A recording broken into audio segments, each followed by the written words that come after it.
Greetings, fat mighty people across the grand spectrums of time and indeed the multiverse. I am Gordon Johans, and I am increasingly becoming a zombie trapped in purgatory, just waiting and begging for the sweet embrace of death. So there's this scene in World War Z, right?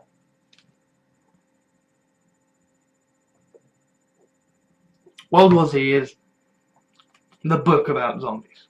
The book about zombies taking over the world and how kind of the world might realistically attempt to fight this incredibly unrealistic threat. And essentially, like, the American government arranges for this fantastic show of force, right, to stop the zombie threat, and they use the latest in communication technology, including this system that is supposed to enable every soldier on the battlefield to be able to have a full assessment of the battle situation and thus be able to fight back more effectively. It's the idea of, if knowledge is power, give all of your soldiers the knowledge to hand. I mention it now because I feel like with social media we're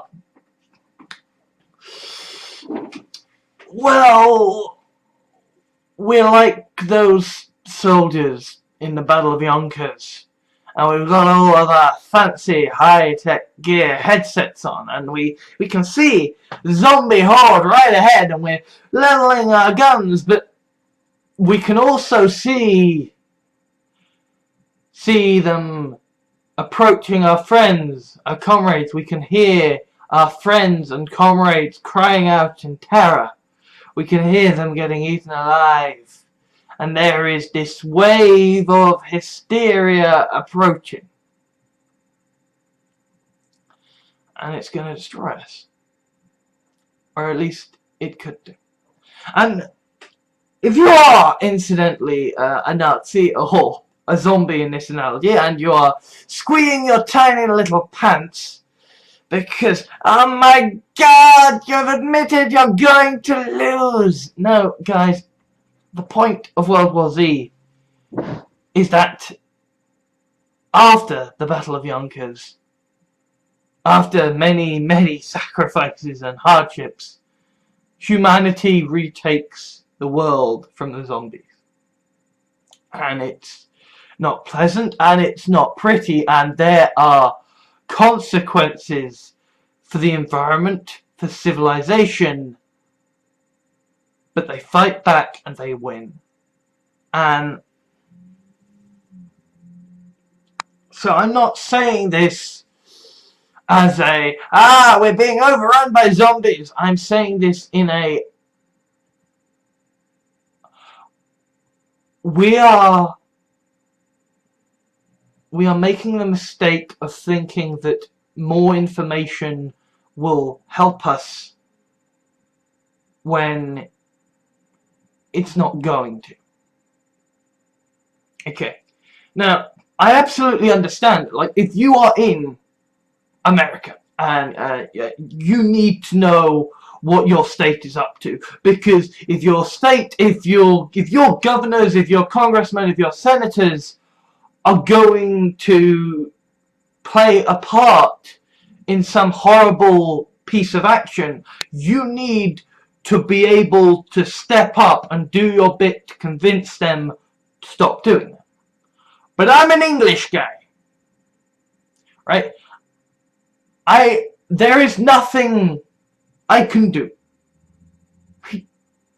I'm like the guy who is at the very back of this fucking thing, who I don't know is maybe just keeping the keeping all these machine guns topped up with ammunition or something. I'm just sat at the back, kind of seeing this wave of terror approaching, and I'm losing my mind when there's nothing I can do. Nothing I can do. I mean, it's not like I can even lobby my local MP to kind of do something about Donald Trump, because my local MP is a conservative in a conservative safe seat who doesn't give a shit. He just does not give the slightest shit. Right? That's kind of what the Conservative Party are all about. So there isn't anything I can do in that sense. Like, I don't need to know the precise details. Like, at this point, I get it. Trump is bad. Trump is very, very bad, and he needs to go. But at this point, I don't need to know the precise details anymore. Right? It's only February, and I'm done. I'm out. I am out.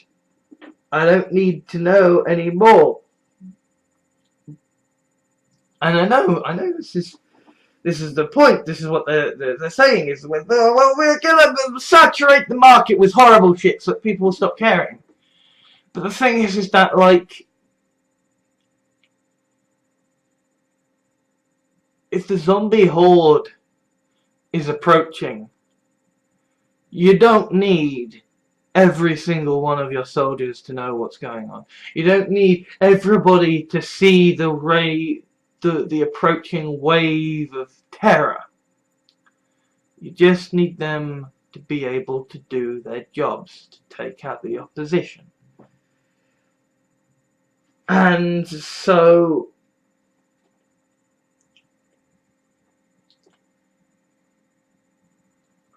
I'm not going to go on and on and on and on and on about Trump.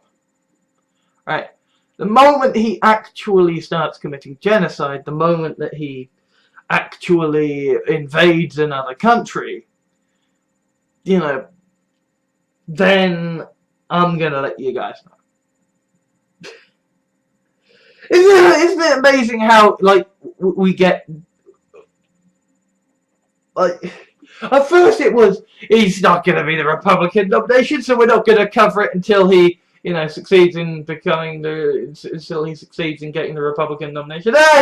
He's not going to become president, so look, he's bad. Look, he's bad. Just don't care. I'm only going to cover it if he actually, wins the election. Well, he can still get beat, so I'm not going to cover it until he's actually inaugurated. And now, like, a couple of months in, and it's like, until he actually commits a war crime, and World War III is kick-started because he has started the genocide or invading other countries, I don't care. There's just only so many fucks to give. There are only so many fucks to give. And I gotta admit, I've reached saturation point. I have fucking reached saturation point.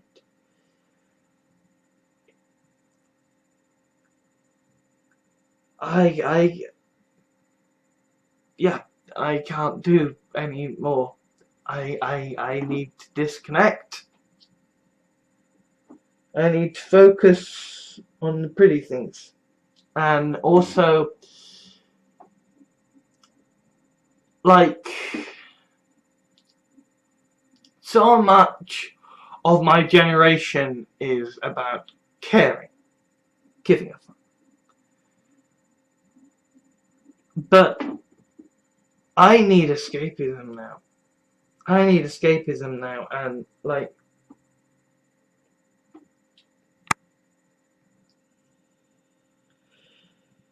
in this world of identity politics, I'm kind of screwed. Right? Because, you got your kinksters, and they're okay. You got your LGBTQA peeps, and they're okay. You know, you got your people with your mental health issues. And it's like they're okay. They've got their communities and cadres, and you got different immigrant nationalities and whatever around the world who've got their own communities and cultural understandings, and women have got their own movements, and it's like I'm a tiny dicked white cis man who fantasizes about submissive women because I am a pathetic ass individual who is going to die cold and alone, and to be honest is just hoping that that day isn't particularly soon, as it might well be. There is no movement for me. There is no tiny-dicked, emasculated men just trying to keep their fragile egos alive club. There are the grand misogynistic, men's rights activist bastards. There are the anti-feminists. There are no well-meaning men, but they have reasons to want to make up to make up for, and that they are desperate to feel more important than they really are. There are no, I'm basically a fuck up, but I want to have a reason to keep going in life. Men's support groups. There are no, I am a slug and I am horrible and abhorrent and I know this, but I need to be able to wake up in the morning, so I'm going to fantasize that I'm actually a whole lot more desirable than I really am, clubs. Instead, it's just a whole bunch of misogynistic bastards and a whole bunch of self-loathing bastards who are like, yes, oh, yes, men, oh, yes, we're so horrible, oh, yes, we are utterly horrible, we've fucked everything up, yes, and it's like, yes, we have. We're horrible. White men are the biggest threat to the human race, right? White men are by far the majority of terrorists. White men are by far the majority of rapists and racists, and white men fuck up the world. But I'm still a white man who is just trying to fucking get by, and I have pathetic ass fantasies, and there is no one for someone like me. No one. There is no support group for the pathetic ass white male who acknowledges he's a pathetic ass white male but still needs to get up in the morning, so he has to convince himself that he's more important than that, at least in the kind of half twilight, the mid-morning. Yeah, so anyway, I'm going to go and play some Rome Total War now. Yeah, I'm gonna try and get some more optimistic stuff out there for you, but it's very difficult right now because I'm just trying to keep myself alive. I am just trying to keep myself alive, and frankly, fantasies about Amy Pond only help so much. At a certain point, you are just alone in the middle of fucking nowhere, aware that your prospects of survival in the future are not looking particularly fucking great, and that the world is going to hell and there is nothing that you can do, and that all that you can do to try to keep yourself vaguely sane is to play video games that help you big yourself up and have fantasies about submissive women. Yeah, I'm pathetic, and I know it, and my life is a fucking sham piece of shit, and there really isn't gonna be a way that it gets better, not anytime soon. So yeah,